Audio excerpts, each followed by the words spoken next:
खूपच चांगली व सुंदर होती. लग्नाच्या वेळेला भाऊ 22 वर्षांचा व कुमुद वहिनी 18 वर्षाची होती. त्यावेळी मी 20 वर्षाचा होतो. गावात लहान वयात लग्न व्हायची. भाऊची नोकरी मात्र शहरात एका कंपनीत होती.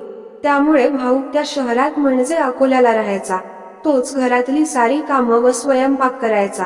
पण त्याला ते त्रासदायक वाटू लागले व त्याने कुमुद वहिनीला अकोल्याला बोलावून घेतले. आम्हाला वडील नव्हते, फक्त आई होती. काही दिवसांनी वडील सुद्धा देवाघरी गेले व मला भाऊने अकोल्यालाच बोलावून घेतले. तिथे एका कॉलेजात प्रवेश मिळवून मी अभ्यास करू लागलो. BA संपवून मी नोकरी शोधायला लागलो. मला अजून नोकरी मिळाली नव्हती तशातच एक दाखद घटना घडली. भाऊचा अपघात होऊन तो मरण पावला. मी तेव्हा 21 वर्षाचा होतो. मी तरुणाबाणी दिसायला लागलो होतो. नियमित व्यायामाने मी शरीर कमावले होते. मला भाऊच्या जागेवर